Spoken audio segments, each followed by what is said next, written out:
National conference ने गांधरबल से साबिक रुकन असेंबली शेख इशफाक जब्बार को 6 साल के लिए पार्टी की बुनियादी रुकनियत से हटा दिया। शेख इशफाक जब्बार के नेशनल कॉन्फ्रेंस से अखराज ने एक बार फिर इस मामले पर बीजेपी और अपोजिशन जमातों के दरमियान गर्मा गर्म बहस छेड़ दी है। पेश है ये खास रिपोर्ट, मुझे दीजिए इजाजत। आदाब। मायूस है और पार्टी क़यादत को उसका जिम्मेदार ठहरा रहे हैं। हम धोखा खाने वालों में से, धोखा देने वालों में से नहीं है। हमारी फितरत में नहीं है धोखा देना। हमने अल्लाह को हाजिर नाजिर जान के इस जमात के लिए हमेशा कुर्बानियां दी है। वही एक मोहब्बत थी इस जमात के साथ, इस झंडे के साथ, क्या ये एक पहचान थी है नहीं। तो जो हमें अपने बुजुर्गों ने विरासत में दिया था, हम इसको सुधार करना चाहते थे। जो गैर लोगों के हाथों में ये कमांड चली गई है, नासिर सुगामी आज डिक्टेशन लोगों को सुनाता है, जिसने हर कॉन्स्टिट्यूंसी में अपना एक ग्रुप खड़ा करके रखा है, जिन्होंने लीडरशिप को यरगमाल करके रखा है और जो हमेशा उनको गलत बयानी की। और हमने काफी बर्दाश्त किया इस जमात में रह के, और हमने हमेशा इनको वो बात कही कि जो जमात के लिए ठीक थी, लेकिन उनको शायद जमी नहीं।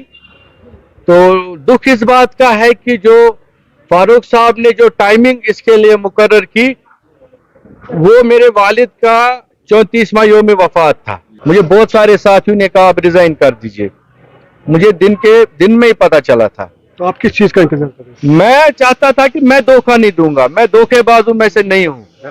मैंने कहा यही करने चाहिए इनकी तरफ से, चाहे मुझे उसमें थोड़ा मुझे दिक्कत भी हुई, मुझे जमीर को अपने मारना पड़ा। अभी भी मैं अंदर से मेरा खून जल रहा है। आपको नहीं पता मेरे से मुझे क्या 10 साल बहुत दर्द हुआ, अभी भी दर्द है। वो दर्द में प्रैक्टिकली अब दिखाऊंगा इनको, वो लोग फैसला जवाब देंगे इनको उस दर्द का।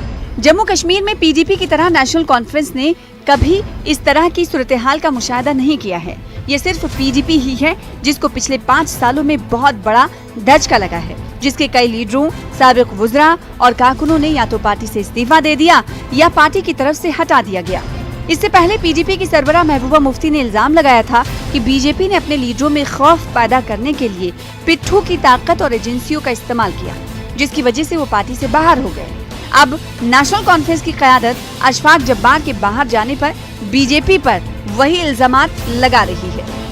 कोई शक नहीं है कि हमारे लोगों के ऊपर भी प्रेशर खतरनाक किस्म का है, लेकिन हमारी जो रवायत हैं, हमारी जो पॉलिसी और प्रोग्राम है पार्टी का, उसमें हम एक दूसरे के साथ शेयर करते हैं क्या है क्या नहीं है।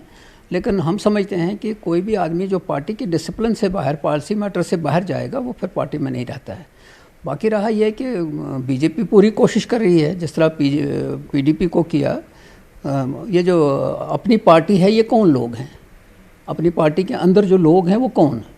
वो एक ज़माने में तो पीडीपी थे, तो सारे ही वहाँ से है, और वो वही लोग हैं जो अपनी प्रॉपर्टियाँ बचाने के लिए वहाँ से वापस आ गए हैं। अगर उसको ऐसा लगता था तो उसने कभी लीडरशिप से बात की, कभी हाईकमांड से बात की कि किस जगह पे उसको नहीं सुना गया और किस मामले में नहीं सुना गया, बल्कि वो हमेशा अलग थलग से एक जो चीज़ कर रहा था वो पार्टी बर्दाश्त नहीं करती। कि शेख जब्बार साहब को जो नेशनल कॉन्फ्रेंस में निकाला, वो नेशनल कॉन्फ्रेंस का अंदरूनी मसला है, उनकी पार्टी का मसला है। लेकिन एक बात तो जग जाहिर है, जो डॉक्टर फारूक साहब ने कही है, जो नेशनल कॉन्फ्रेंस कह रही है कि भारतीय जनता पार्टी या नई दिल्ली की सरकार जो पूरा जोर लगा, इसने पूरा जोर लगा के पीडीपी को बुलडोज करने की कोशिश की। हमारे लोगों को झूठे केसों में उलझाया गया, डराया गया, प्रेशर बनाया गया, और जिस तरीके से माहौल पूरे जम्मू कश्मीर में बनाया गया कि उनको डर खतरा था पीडीपी की, ये एक लोगों की, आवाम की बात करती है, लोगों की बात करते हैं, तो ये हमारे जबर जुल्म के ख़िलाफ़ बोलते हैं। तो उन्होंने पूरी कोशिश की हमारी पार्टी को तबाह करने की, इसमें कोई शक नहीं है। लेकिन हमने पहले भी कहा था कि कैडर आज भी वहाँ है, लीडर आते हैं जाते हैं, फ़र्क नहीं पड़ता, कैडर आज भी वहाँ है, पार्टी आज भी मजबूत है। आज भी देखिए जम्मू हेडक्वार्टर में लोग ज्वाइन भी कर रहे हैं। ताहम बीजेपी अपने मुखालिफिन की तरफ से लगाए गए उन इल्जामात से बेनियाज है। पार्टी लीडरों का कहना है कि एनसी, पीडीपी या कांग्रेस जैसी पार्टियों में अंदरूनी जमहूरियत नहीं है, और यही वजह है कि इन पार्टियों के मास बेस लीडर इन्हें छोड़ रहे हैं। नेशनल कॉन्फ्रेंस ने अपने समय पर कार्य किया है, उसके बाद पीडीपी ने अपने समय में कार्य किए हैं। लोग उनकी मानसिकता जो है वो समझ चुके हैं। इन पॉलिटिकल पार्टीज ने, और भारतीय जनता पार्टी का किसी दूसरी पॉलिटिकल पार्टी से किसी किस्म का सरोकार नहीं है। हम लोग किसी की लाइन को छोटा नहीं करते, हम लोग अपनी लाइन को जो है वो लंबा करते हैं। लेकिन जहां तक इन पॉलिटिकल पार्टियों का प्रश्न है, चाहे वो नेशनल कॉन्फ्रेंस है, चाहे वो पीडीपी है, इन लोगों ने कभी भी ना देश हित में काम किया है, ना समाज हित में काम किया है, ना ही अपने वर्कर्स के लिए काम किया है। ऐसे समय में उनके वर्कर्स उनको छोड़कर जाते हैं, तो ये उनका पार्टी का और ख़ासतौर पर उनकी अपनी सोच है जो उनके कार्यकर्ताओं की है।